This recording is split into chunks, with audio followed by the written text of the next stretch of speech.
delicioso es habitar los hermanos juntos.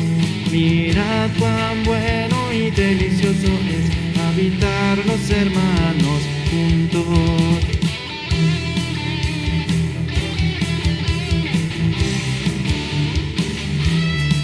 Mirad cuán bueno y delicioso es. Oh, oh, oh, oh. Mirad cuán bueno y delicioso es.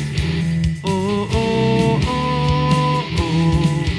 Mirad cuán bueno y delicioso es habitar los hermanos juntos. Mirad cuán bueno y delicioso es habitar los hermanos juntos. Unidad, habitar en unidad. Oh, oh, oh, oh. En unidad, habitar en unidad. Oh, oh, oh, oh. En unidad, habitar en unidad. Oh, oh, oh. En unidad, habitar en unidad. Oh, oh, oh. Mirad cuán bueno y delicioso es habitar los hermanos juntos. Mirad cuán bueno y delicioso es habitar los hermanos juntos.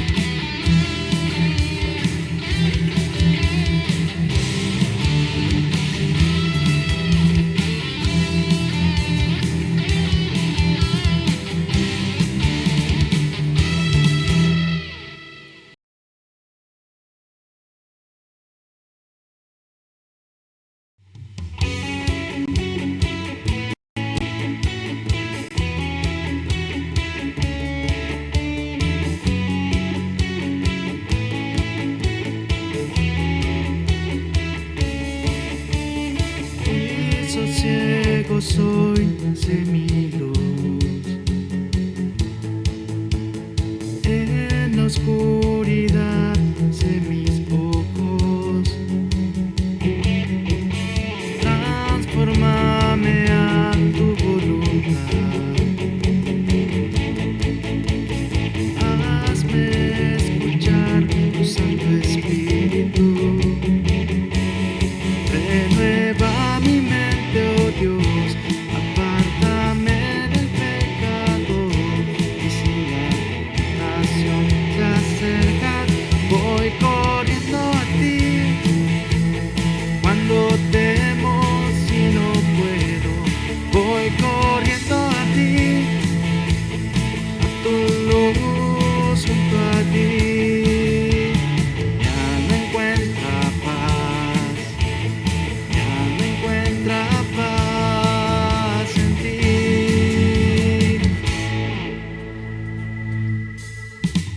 Cuida de mi alma, guíame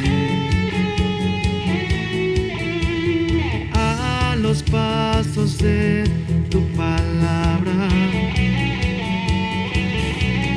Hazme descansar en tu paz. En la tempestad sé mi refugio. Volveré a ver tu cruz, por tu muerte salvo soy. Y si la tentación se acerca, voy corriendo a ti. Cuando temo, si no puedo, voy corriendo a ti, a tu luz junto a ti. Mi alma encuentra paz, mi alma encuentra paz en ti.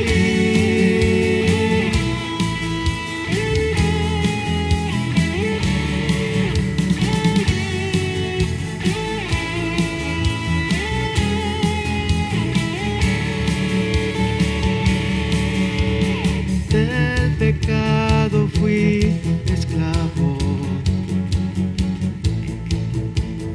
extraño a tu amor sin esperanza. Con tu sangre me has lavado, me de salvación como tu Hijo. Llenas toda mi alma de tu infinito amor. Qué maravilla cómo me amas. Voy corriendo a ti cuando temo si no puedo.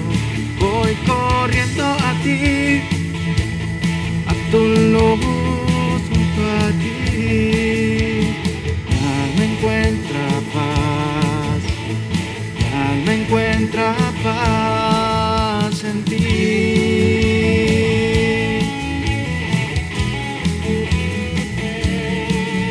Encuentro paz.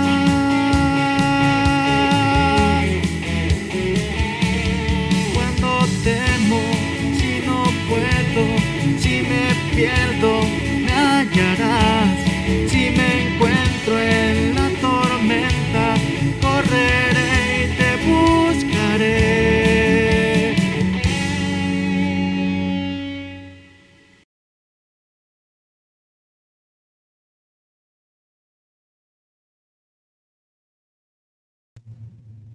Muy buenas noches, amados hermanos. Agradecemos al Señor que nos permite estar con ustedes en esta hermosa noche de martes, donde estudiamos, ¿verdad?, el tema del ministerio de varones. Estamos estudiando esta serie que se llama El marido integral, donde vemos en realidad, ¿verdad?, lo que Dios quiere de nosotros como esposos, la manera en cómo nosotros debemos tratar a nuestra esposa, la forma en cómo nosotros debemos caminar delante del Señor, ¿verdad?, en relación a nuestra vida matrimonial. Así que sean bienvenidos a este tema de esta hermosa noche y les saludamos desde las instalaciones de la iglesia Monte de los Olivos de Ciudad del Carmen, Campeche. Esperamos que el Señor bendiga la vida de cada uno de ustedes y fortalezca también nuestros corazones y nuestros pensamientos. Es el tiempo de orar al Señor, pedir la dirección de nuestro Dios para este momento especial donde hemos de estudiar su palabra. Oramos. Te damos gracias, Señor, en este momento por la vida que nos das. Gracias por tus misericordias y bondades. Gracias por tus fidelidades, Señor, y porque diariamente, Señor, estás con nosotros. Te agradecemos porque en este día tú no nos abandonas y permaneces, Señor, dándonos tu misericordia y tu bondad. Gracias, Padre, por tu fidelidad. Gracias, Señor, por tu misericordia, por tu paciencia. Y te pedimos, Señor, en este momento que tú nos ayudes y nos guíes en todo. Alabamos tu nombre, bendecimos tu nombre, Señor, desde ahora y siempre en Cristo Jesús. Amén. Amén. Vamos a buscar en la palabra del Señor, mis hermanos, en la carta del apóstol Pablo a los Colosenses. Vamos a buscar en Colosenses capítulo 3, versículo 18 al versículo 25. Dice la palabra del Señor: casadas, estad sujetas a vuestros maridos como conviene en el Señor. Maridos, amad a vuestras mujeres y no seáis ásperos con ellas. Hijos, obedeced a vuestros padres en todo, porque esto agrada al Señor. Padres, no exasperéis a vuestros hijos, para que no se desalienten. Siervos, obedeced en todo a vuestros amos terrenales, no sirviendo al ojo, como los que quieren agradar a los hombres, sino con corazón sincero, temiendo a Dios. Y todo lo que hagáis, hacedlo de corazón como para el Señor y no para los hombres, sabiendo que del Señor recibiréis la recompensa de la herencia, porque a Cristo el Señor servís. Mas el que hace injusticia recibirá la injusticia que hiciere, porque no hay acepción de personas. Vamos a continuar, hermanos, con este tema, ¿verdad?, que hemos estado estudiando, que se llama el marido integral, ¿verdad? Y el tema que vamos a comenzar en esta hermosa noche, pues es cómo amar a tu esposa, la segunda parte. Cómo amar a tu esposa, la segunda parte.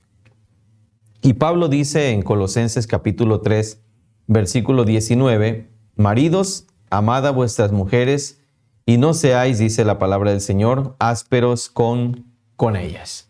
No seáis ásperos con con ella, ¿verdad? Ahora, lo primero con lo que quisiera comenzar en este momento es con una pregunta. ¿Qué es la amargura y cómo llega a amargarse una persona? ¿Qué es la amargura y cómo llega a amargarse una persona? Bueno, en respuesta a esto, podemos decir que la amargura es el resultado de responder de manera inapropiada a las heridas. Quiero repetir la definición en este momento. La amargura es el resultado de responder de manera inapropiada a las heridas. Echemos, por ejemplo, un vistazo, ¿verdad?, a Hebreos capítulo 12, versículo 15, donde la palabra del Señor dice: mirad bien de que nadie deje de alcanzar la gracia de Dios, de que ninguna raíz de amargura brotando cause dificultades y por ellos muchos sean contaminados. La Escritura obviamente describe a la amargura como una raíz. Las raíces, por supuesto, tienen que ser plantadas. Así que, ¿cuál es la semilla de donde brota la raíz de amargura? Esa es una pregunta importante que nosotros necesitamos hacernos. ¿Cuál es la semilla de donde brota una raíz de amargura? Y la respuesta a esta pregunta es el dolor, ¿no? Cuando alguien te lastima, es como si hubiese sembrado una semilla en la tierra de tu corazón. Tú puedes responder a esta semilla de dos maneras. Puedes escarbar y arrancar la semilla perdonando a tu ofensor, o puedes cultivar la semilla contemplando tu dolor una y otra vez en tu mente. Entonces, la amargura viene a ser el resultado de dejar que el dolor esté contigo demasiado tiempo. Es el resultado de no perdonar verdaderamente a tu ofensor. En este sentido, podemos considerar que el dolor entonces viene a ser precisamente ese fundamento de la amargura. Escuchemos esta historia. Sam se casó asumiendo que su esposa Laura estaría interesada en tener relaciones sexuales tan frecuentemente como él deseaba. La primera vez ella parecía estarlo, pero después de la luna de miel las cosas empezaron a cambiar. Su deseo por las relaciones sexuales empezó a disminuir.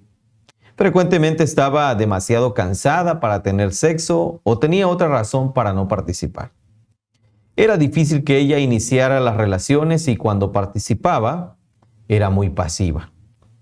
Los días pasaron y esos días se convirtieron en semanas. Un sábado por la mañana, mientras estaban acostados en la cama, Sam intentó iniciar un tiempo de intimidad. Laura parecía indiferente. Aunque verbalmente no se negó a participar, tampoco parecía interesada. Sam se enojó y se sintió rechazado.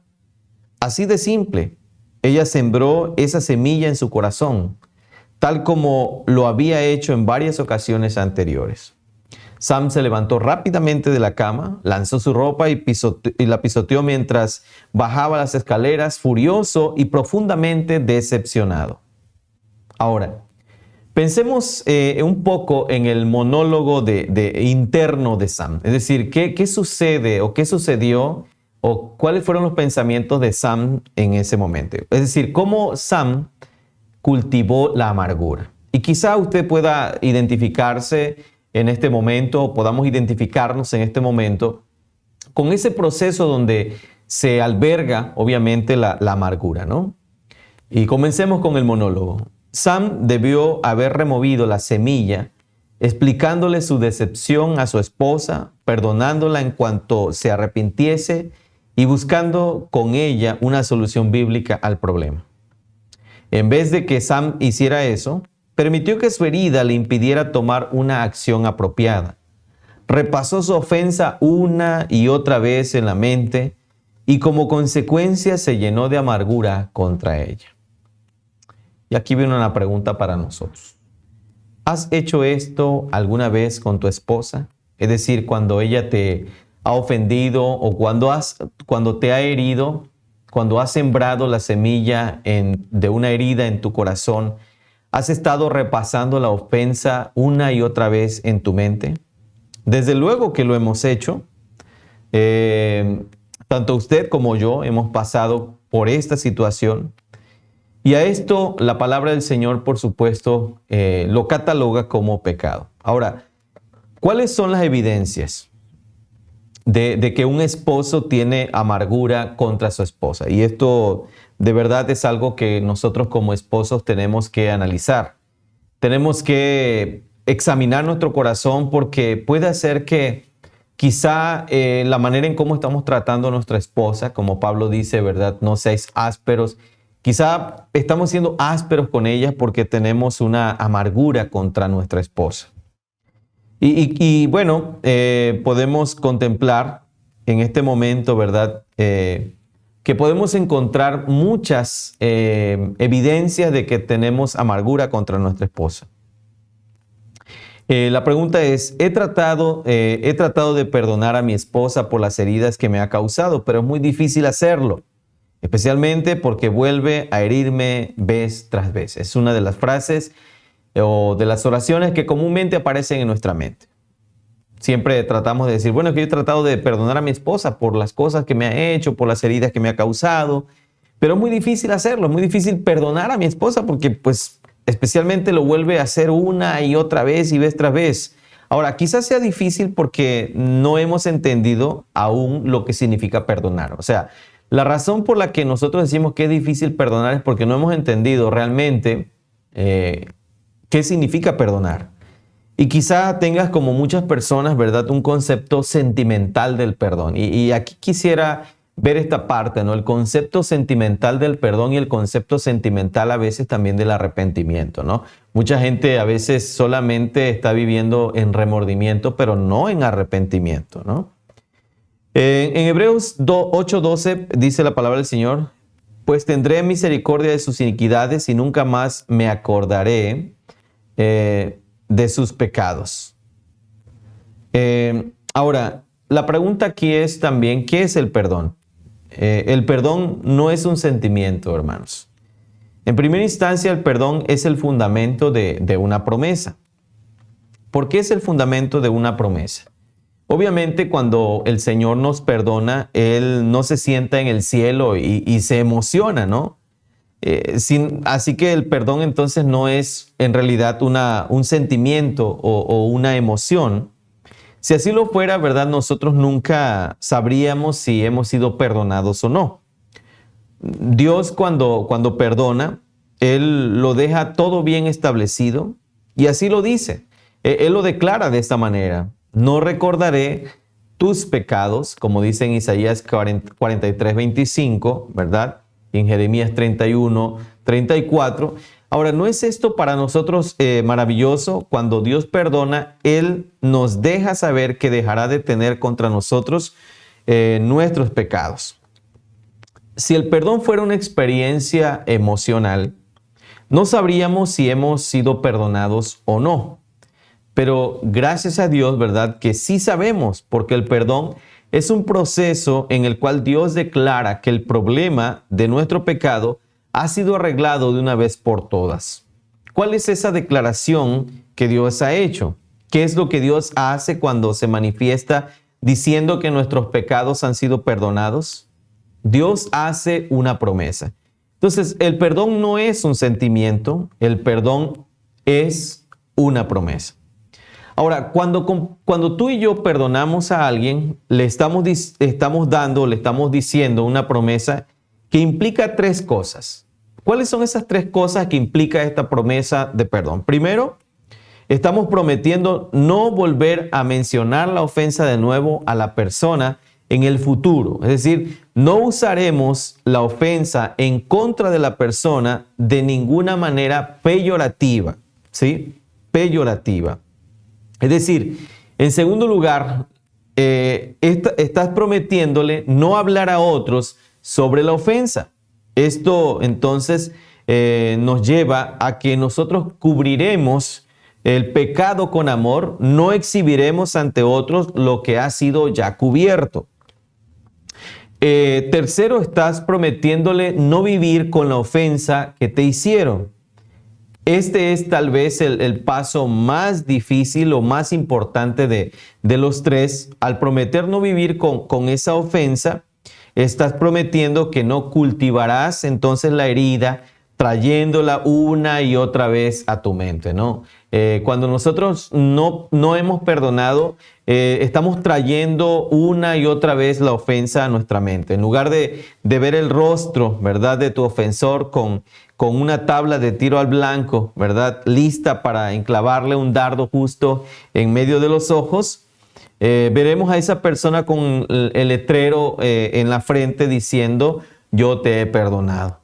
Entonces, estos tres elementos son importantes porque a veces decimos que hemos perdonado, pero en el más mínima situación nosotros sacamos a colación la herida que hemos sufrido o que alguien nos hizo. Entonces, indudablemente, ¿verdad?, la falta de perdón tiene que ver con eso, con inclusive a veces exhibir al ofensor, ¿verdad? Muchos esposos a veces hablan de sus experiencias del pasado con la intención a veces de dejar mal a su esposo o a su esposa, pero el amor cubre multitud de pecados. Entonces nosotros tenemos que cubrir obviamente con amor ese pecado, ¿verdad? Y no exhibir ante otros lo que ya ha sido cubierto. Muchas personas dicen, bueno, que yo viví esta experiencia, ¿verdad? Y a veces cuando estas personas narran esa experiencia, lo hacen todavía, ¿verdad?, con la intención de usarla en contra de la otra persona. Cuando mi marido me engañó, cuando mi esposa me fue infiel, ¿verdad? Y a veces eso lo que está manifestando realmente es que esa herida no ha sanado. Es decir, nosotros no hemos perdonado. Entonces, considerando esto, por supuesto, ¿verdad?, nosotros ligamos el hecho de que a veces no entendemos cómo poder perdonar hasta olvidar. Muchas personas dicen, perdono, pero no olvido. No sé si usted ha escuchado alguna vez eso, o tal vez le ha dicho a alguien, bueno, es que yo ya te perdoné, pero no puedo olvidar lo que me hiciste porque me dolió muchísimo, porque en verdad sufrí, en verdad esto, y empezamos a sacar todos los costos o todo el impacto que tuvo en nuestra vida y empezamos a hablar de ese tema nuevamente con dolor y con molestia inclusive, y repasamos en nuestra mente esa ofensa. Esto significa entonces que todavía nosotros no hemos perdonado. Ahora, hermanos, olvidar no es lo mismo que no recordar, ¿sí? O sea, olvidar no es lo mismo que no recordar. Cuando tú perdonas, no recordarás los pecados de tu ofensor contra sí, como Dios lo hace, ¿no? Habiéndonos perdonado, ya no recuerda tus pecados en tu contra, ¿sí? Ahora, la pregunta es, ¿padece Dios de amnesia? No, obviamente no. Dios es omnisciente, hermanos, y sabía de mis pecados. O sea, Dios no se entera de mi pecado cuando yo he pecado. Inclusive Dios sabía que yo iba a pecar de esa manera. Eso es increíble, ¿no? Porque el amor de Dios es tan maravilloso que aún ni siquiera he cometido el pecado, ¿verdad? Dios ya lo sabe y a pesar de eso me amó, ¿sí? Ese amor de Dios es maravilloso. Entonces, Dios es omnisciente y sabía acerca de tus pecados incluso antes que tú y yo naciéramos. Así que cuando la Biblia dice que Dios entonces olvida nuestros pecados, no quiere decir que Dios deja de ser omnisciente o que le da una especie de amnesia. El olvido de Dios se refiere al hecho de que Dios ya no rememora nuestros pecados en su mente para acusarnos con esos pecados, ¿sí? No quiere decir que eso ya es una parte de tu vida que se borró, que ese lapso de tiempo desapareció, sino más bien que esa situación que sucedió ya no será usada para acusar a aquel que te hirió. Dios recuerda, por supuesto, la justicia de su Hijo y la imputa a nuestra cuenta cuando ponemos por supuesto, nuestra confianza en sus méritos y en su mediación. Igualmente tú estás llamado entonces a imputar, a dar el perdón a los que te lo piden. Ahora, entonces el olvido es un acto de voluntad, no es un acto de emociones. Entonces, si nosotros entramos a analizar el perdón no es una emoción. Tampoco el olvido es un acto de emotivo, sino es un acto de voluntad. El olvido, hermanos, no es el medio por el cual tú perdonas, sino el resultado de perdonar. Es decir, no es que ya se me olvidó y como ya se me está olvidando, entonces ya estoy perdonando. No, el perdón nos lleva al olvido, no el olvido al perdón. ¿Ha escuchado usted alguna vez eso? Que a veces alguien dice, oye, discúlpame por aquello que pasó, fíjate, o perdóname por esto. Ay, ya ni me acordaba, ya se me olvidó, ¿sí?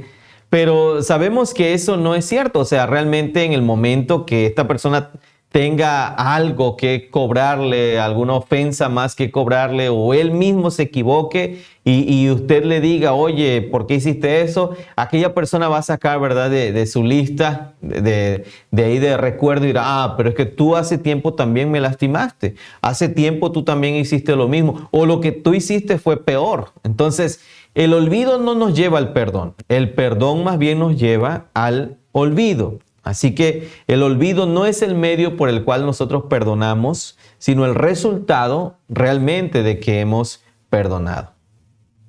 Otra idea que aparece comúnmente en la cuestión de no entender el perdón es esta. Mi esposa me ha herido tantas veces que ya no puedo perdonar. Mi esposa me ha herido tantas veces que ya no puedo perdonar. Si eres cristiano, yo quiero decirte algo muy importante, hermano, varón.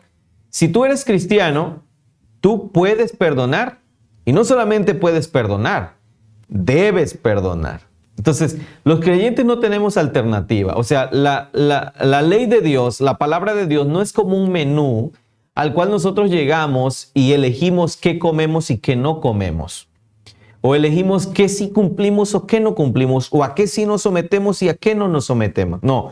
La palabra de Dios no es así. Dios exige el cumplimiento completo de su palabra. Ahora, si tú eres cristiano, tú no puedes decir mi esposa me ha hecho tantas veces esto o me ha fallado tantas veces que ya no puedo perdonar.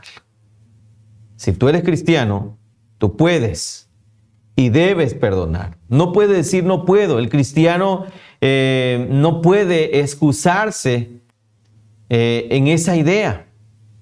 Cuando Dios te dice que hagas algo, debes creer que Él te capacitará para obedecer. O sea, Dios no nos pediría nada, hermanos, que Dios no nos capacite para realizarlo, que no podamos hacerlo. ¿Por qué? Porque la palabra de Dios está hecha para los hombres, para que nosotros vivamos y nos sujetemos a ellas. O sea, Dios no hizo su palabra para extraterrestres o para seres humanos. La palabra de Dios es para nosotros y cuando Dios demanda que nosotros hagamos algo en su palabra es porque Dios nos capacitará para realizarlo. Es decir, nosotros debemos creer que el Señor nos dará todos los recursos para hacer lo que Él nos ha mandado hacer. Él ha prometido darnos sabiduría para que nosotros le obedezcamos. En Santiago capítulo 1, versículo 5 dice que si alguno está falto de sabiduría, ¿qué debe hacer? Debe pedirla al Señor. Y también el Señor ha prometido darnos la habilidad y el deseo también de obedecerlo, porque Dios es quien obra en nosotros el querer como el hacer por su buena voluntad. El Señor Jesucristo a los discípulos, ¿verdad? Los confrontó y a los discípulos les costó aceptar el mandato de Cristo de perdonar al ofensor 7 veces al día si él decía haberse arrepentido. Lucas capítulo 17, versículo 37, dice el Señor, ten cuidado, si tu hermano peca, repréndelo, y si se arrepiente, perdónalo. Y si peca contra ti 7 veces al día y vuelve a ti 7 veces diciendo, me arrepiento, perdónalo. ¡Wow! ¡Qué fantástico! En el día. Imagínense, nosotros decimos, es que ya en la vida matrimonial que tú y yo llevamos, me has fallado, me has ofendido, me has lastimado. De los 40 años que llevamos de casado, ya van 3 veces que tú me lastimas y me ofendes de esta manera, ¿no? 40 años, 30 años, 7 años, 10 años, 5 años, 1 año, no sé, lo que sea. El Señor dice aquí en Lucas 17:34, 3 y 4, perdón, si tu hermano, y si pega contra ti 7 veces, no en 1 año, no en 1 semana, no en 15 días, en 1 día, y vuelve a ti 7 veces y te pide perdón, ¿qué vas a hacer? Perdónalo. Pero nosotros decimos, no, es que ya no le creo. O sea, mira, una vez más, hermano, viene y ya es la 3.ª vez que viene, me pide perdón y yo ya no le creo. Yo ya no estoy confiando en que su arrepentimiento, hermano, sea sincero. Pero vea lo que dice el Señor acá. Si viene a ti y te pide perdón y se arrepiente, perdónale, dice el Señor. Ahora, pensemos en esto, hermanos, en un momento, ¿no? Tu esposa te rechaza 7 veces al día y 7 veces viene a ti a pedirte perdón y tienes que perdonarla. Tenemos que perdonarla. Ahora, después de la 2ª y la 3.ª vez, quizás vas a tener dudas sobre la sinceridad de su arrepentimiento o no. Claro que sí. Aún así, Jesús dijo que si regresaba contigo 7 veces al día diciendo, me arrepiento, debemos aceptar su palabra y perdonarla. Esto es un poco difícil de creer, ¿no?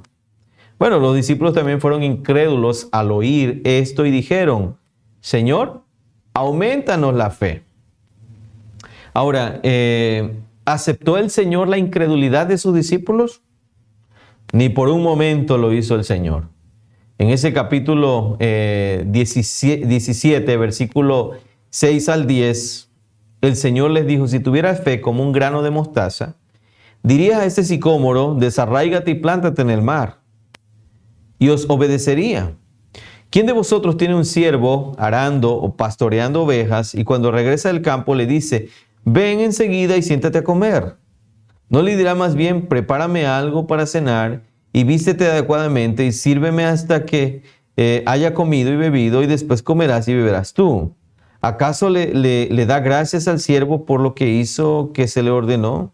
Así también vosotros, cuando hayáis hecho todo lo que se os haya ordenado, decid, siervos inútiles somos, hemos hecho solo lo que debíamos haber hecho. Entonces Jesús en efecto les dijo, miren, lo que estoy pidiendo no es una opción. O sea, lo que el Señor está diciendo aquí no es que a medida que tú creces en tu fe debes ser más obediente. No sean incrédulos, dijo el Señor. Ustedes no necesitan más fe, lo que necesitan es más obediencia. ¿Sí? O sea, no necesitamos, según lo que el Señor dice aquí, es crecer en la fe. O lo que el Señor le estaba diciendo en este contexto es realmente ser más obedientes.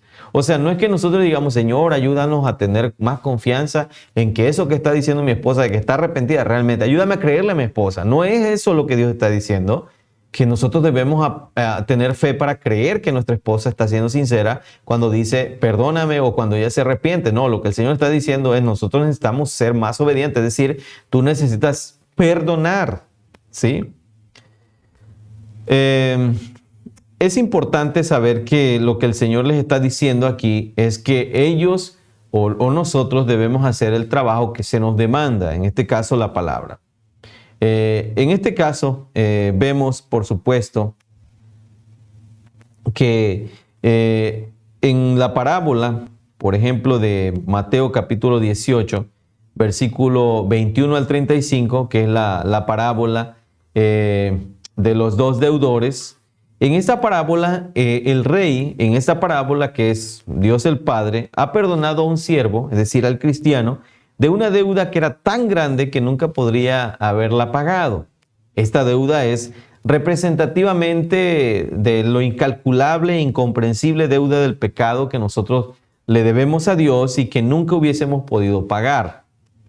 Cuando el sirviente rehusó perdonar a su compañero, probablemente otro cristiano, El rey se enfureció y lo llamó impío al sirviente que no perdonó. El punto es que a la luz del perdón que hemos recibido, es una impiedad de tu parte no perdonar al ofensor. Es decir, a nuestra esposa por lo que ella haya hecho.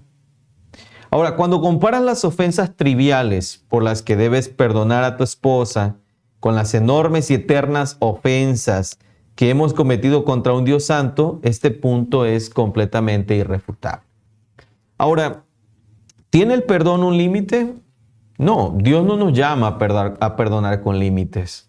Pero nosotros desafortunadamente como seres humanos establecemos límites. ¿Cuántas veces hemos puesto, según nosotros, las cartas sobre la mesa y hemos dicho, yo te perdono cualquier cosa, pero el día que tú me hagas esto, no, yo no te perdono más. Te vas de la casa. Ese día nos divorciamos. Ese día olvídate que tienes esposo. Ese día te olvidas de tu familia. Ese día no me vuelves a ver, ¿no? O sea, nosotros le ponemos tarifa, le ponemos rango al perdón, cuando realmente el perdón de Dios hacia nosotros a través de esta parábola, como se muestra, es verdaderamente incalculable. O sea, lo que Dios nos ha perdonado a nosotros es incalculable, pero nosotros actuamos a veces como ese siervo malvado que llegamos y aquellos que nos han ofendido queremos apretarles el cuello, echarlos en la cárcel, etcétera, etcétera, etcétera. Entonces, nosotros podemos ver a través de la palabra de Dios cómo el Señor nos enseña la manera en cómo nosotros debemos perdonar. Entonces, no podemos condicionar el perdón. No podemos decirle a nuestra esposa, si usted es un cristiano, un varón cristiano, no puede decirle a su esposa, el día que hagas esto, ese día te olvidas de mí porque yo no te voy a perdonar. Te puedo perdonar esto y esto, pero el día que tú hagas esto, no te voy a perdonar. Tampoco esto es una licencia para que la esposa diga, bueno, si él me va a perdonar cualquier cosa o mi esposo es cristiano y puede perdonar cualquier cosa, entonces yo puedo hacer lo que yo quiera. No, porque la respuesta de una mujer cristiana, por supuesto, no es eso, ¿sí? O una mujer puede llegar a pensar, bueno, si mi esposo es cristiano, realmente me va a perdonar si yo hago esto. Tampoco puede pensar de esa manera, porque en realidad debemos saber que nos debemos a un Dios celoso y santo. Ahora, en otras palabras, hermanos, Dios castiga el pecado de no perdonar a otros. En esta parábola lo vemos, ¿verdad? Cómo viene el castigo, ¿sí? El insomnio, el miedo, la ansiedad, la depresión, las relaciones rotas con Dios y con los hombres, las oraciones no contestadas y docenas de enfermedades psicosomáticas inclusive están asociadas a la amargura. Quizá una de las consecuencias más devastadoras de la amargura en el matrimonio es la contaminación de los hijos, quienes se vuelven irritables, amargados, frecuentemente rebeldes como resultado de estar expuestos a la mala relación marital. ¿Sí? Hebreos 12:15 dice, mirad que nadie deje de alcanzar la gracia de Dios, que ninguna raíz de amargura brotando cause dificultades y por ella muchos sean contaminados, dice la palabra. Ahora, ¿cómo puedo, aquí una pregunta importante, cómo puedo sobreponerme a los sentimientos de amargura hacia mi esposa? Es decir, si usted ya descubrió en este día o en estos días descubre que hay raíces de amargura hacia su esposa, pues no solamente es saber que las hay, sino cómo podemos sobreponernos a los sentimientos de amargura hacia nuestra esposa. La respuesta práctica a esta pregunta será detenidamente explicada en el siguiente capítulo, ¿verdad? Es decir, el siguiente capítulo se llama ¿Cómo defenderme sin vengarme? Bien interesante, ¿no? Pero la respuesta corta es que habiéndole otorgado el perdón como un acto de la voluntad internamente, luego tendrás que responder a las ofensas que te ha hecho con actos de amor y de nobleza. La respuesta corta es esta. Habiéndole otorgado el perdón como un acto de tu voluntad, luego tendrás que responder a las ofensas que te ha hecho con actos de amor y nobleza. Mientras vences el mal, ¿verdad?, con el bien, como dice Romanos 12:21, tus sentimientos de amargura van a ser y deben ser reemplazados con sentimientos de amor compatibles con la amabilidad, la misericordia, el perdón. En este caso, entonces, la amargura, comúnmente conocida como ira, trae principalmente hacia el ser humano o desencadena, toda una clase de acciones, ¿verdad?, reprobables delante de Dios. Pero la pregunta aquí es, ¿qué es la ira pecaminosa? Para ponerlo de manera muy simple, la ira pecaminosa es un sistema de alarma incorporado por Dios para dejarte saber si estás deseando algo de una forma desmedida. ¿Sí? De una forma desmedida. En la carta del apóstol Santiago encontramos evidentemente en el capítulo 4 la forma en cómo nuestros deseos se convierten en deseos desmedidos, ¿verdad? Ahora, la evidencia de que un cristiano ama o desea algo, ¿verdad?, más que a Dios, es su disposición a pecar contra Dios, ya sea con el fin de adquirir ese deseo o porque no lo puede adquirir. Entonces, la manera en cómo nosotros sabemos que algo nos está controlando, algo pecaminoso nos está controlando, es que no nos importa pecar contra el Señor, no nos importa desafiar a Dios con el objetivo, ¿verdad?, de adquirir aquello que deseamos. Y el Señor dice, si me amáis, guardaréis mis mandamientos. Uno de los pecados más comunes que demuestra la presencia de un deseo desordenado es principalmente la ira. Cuando tú te enojas pecaminosamente con tu esposa, se debe casi seguramente a que deseas, quieres, esperas o se te antoja algo que ella no te está dando o está impidiendo que tú lo tengas. Quizás sea una cosa buena, ¿verdad? Como alguien que se llama Frank, una persona que se llama Frank, que quería que su esposa apretara la pasta de dientes, ¿verdad?, desde abajo en vez de en medio, o como Sam, el de la historia que les conté hace un momento, que quería tener relaciones sexuales con su esposa Linda de manera regular y continua. De hecho, quizá lo que deseas sea algo que la Biblia dice que tú deberías ser capaz de disfrutar. En este caso, por ejemplo, las relaciones sexuales con tu esposa o desear que tu esposa te honre, tiempo con el Señor o respeto de parte de tus hijos. Eso no es algo que la Biblia realmente condene. Ahora, estamos discutiendo en este tema el asunto de la responsabilidad que tiene el esposo de no llenarse de amargura y enojo contra su esposa. Eso es lo que estamos analizando y estamos discutiendo en este tiempo. Ahora, veamos si podemos identificar exactamente qué es lo que provoca tu ira, qué es lo que provoca ese enojo hacia tu esposa y podemos analizar algunas cosas, ¿no? Ahora que has identificado quizá lo que te molesta de tu esposa, esos deseos idólatras, la pregunta es ¿qué debo hacer? Y lo primero que tenemos que hacer es, debemos trabajar en destronar los ídolos. Debemos orar de manera intensa y reemplazar activamente esos deseos desordenados con deseos que obviamente agraden y glorifiquen a nuestro Dios.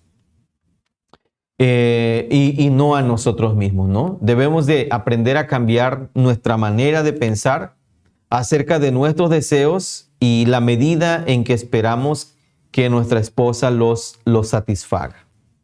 En vez de estar pensando mi esposa es, pongamos un adjetivo ahí, por no darme lo que quiero, ¿sí? Debemos aprender a pensar, tener una esposa que no es la peor cosa del mundo. Es decir, tener una esposa que no aprieta o que no es accesible en el tema de las relaciones sexuales no es la peor cosa del mundo. Debemos de aprender a amar al Señor y a nuestra esposa más de lo que nosotros nos amamos a nosotros mismos, es decir, más que ese deseo desordenado. Ahora aquí llegamos a un punto importante. ¿Cómo se relaciona la ira y la amargura? ¿Crees que Sam explotó con su esposa la primera vez que ella se negó a tener relaciones sexuales con él? Probablemente no. Probablemente vemos que cuando Linda declina los avances sexuales de Sam, fue como si una pantalla de computadora se hubiese encendido en la mente de Sam. En la pantalla no vio una simple ofensa que pudo haberle pasado fácilmente por alto, sino una lista de ofensas que categorizó bajo el tema, ¿verdad?, escrito en la lista negra. Maneras específicas en las que Linda me ha decepcionado a través de los años. Es decir, nosotros a veces como esposos tenemos una lista de las cosas en las que nuestra esposa nos ha lastimado a lo largo del tiempo. ¿Sí? En primer lugar, esta lista está en el rechazo, ¿verdad? De decir, bueno, esta es la 54 ocasión que mi esposa, o la 234 que mi esposa me ha ofendido, ¿verdad? En este sentido, Sam, si hubiese respondido bíblicamente a la ofensa y a las heridas y decepciones anteriores y hubiese traído sus deseos bajo el control de Cristo, no se hubieran llenado de amargura contra sus esposas. Pero la pregunta es, ¿qué hay acerca de nosotros? ¿Hemos perdonado a nuestra esposa por las cosas con las que ella nos ha lastimado, por lo que ha hecho o por lo que ha dicho, inclusive a través de los años? ¿Haces uso frecuentemente del enojo pecaminoso con una alarma de prevención que identifica y nos lleva a quitar del trono los deseos idólatras del corazón? Si la respuesta es sí a todas estas preguntas, puedes estar seguro que la amargura está lejos de arraigarse en el terreno de tu corazón. Pero quisiera concluir esta parte, ¿verdad?, con una cita de Richard Baxter. Y esto debe servirnos para recordar cuando hicimos un pacto matrimonial delante del Señor y que lo hicimos sabiendo que nuestra esposa era una mujer pecadora. Y Baxter decía de esta manera: recuerda que los dos son personas enfermas, llenas de debilidades, y por lo tanto deben esperar el futuro de esas enfermedades. Hablando del pecado, ¿verdad? Aunque sabemos que el pecado no es en sí una enfermedad, él lo relacionaba de esta manera. Y no te sorprendas, como si nunca hubieses tenido conocimiento de ello. Si te casaste con alguien que cojea, no te enojarás por su defecto. Ella va a cojear. O si te casaste con alguien que tiene una úlcera infectada, te decepcionarás porque le sale pus. ¿Acaso no sabías cuando te casaste que ella tenía tal debilidad y tendrías que tolerar diariamente algún tipo de prueba y ofensa? Si no puedes lidiar con esto, jamás debiste haberte casado con ella. Si estabas decidido a lidiar con ello, estás obligado a hacerlo ahora. Decidan entonces soportarse el uno al otro, recordando que se aceptaron mutuamente, siendo personas pecadoras, frágiles e imperfectas, no ángeles impecables y perfectos, decía Baxter. Esposo cristiano, ama a tu esposa a pesar de lo pecadora que ella suele ser a veces. Y no permitas que sus pecados e idiosincrasias te llenen de amargura contra ella. Recuerda, ella también tiene que vivir y amar y perdonar a un hombre que es un pecador y muy peculiar también en su forma de ser, ¿no? Con esto nosotros tenemos que considerar que debemos revisar nuestro corazón y examinar qué cosas nos están enojando, qué cosas nos están molestando, qué heridas no hemos perdonado y que están causando, por supuesto, una raíz de amargura en nuestros corazones. Tenemos dos maneras de responder: perdonando o cultivando esa raíz de amargura para crear una ira constante en nuestros corazones contra nuestra esposa. Pero el llamado de Dios es a que nosotros perdonemos El perdón no es una emoción, no es un sentimiento, es una promesa. Que el Señor nos bendiga. Amén.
Eterna y de toda bendición, ensalzar tu gracia tierna debe todo corazón. Tu piedad inagotable, abundante en perdonar, único ser adorable, gloria a ti debemos dar. De los cánticos celestes te quisiéramos cantar, entonados por las huestes que lograste rescatar. Almas son que redimiste, porque les tuviste amor, penas te compadeciste con tiernísimo amor.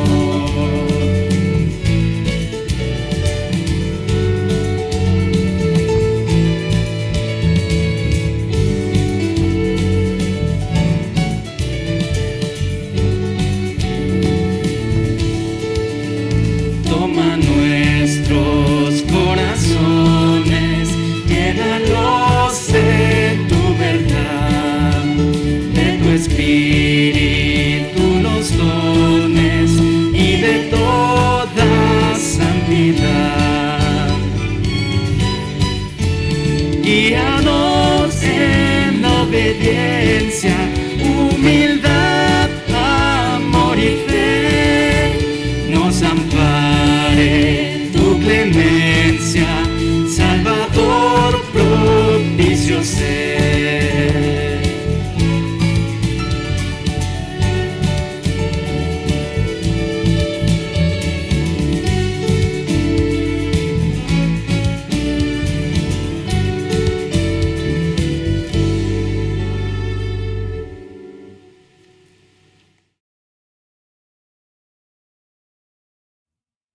Gracias damos al Señor por su palabra y porque nos permite estar con ustedes en esta noche. Vamos a orar. Te agradecemos, Señor, en este momento por la oportunidad que nos das de alabar y glorificar tu nombre. Gracias por la vida. Gracias por tus bendiciones y guíanos siempre, Señor, en la exposición de tu palabra. En Cristo Jesús oramos. Amén.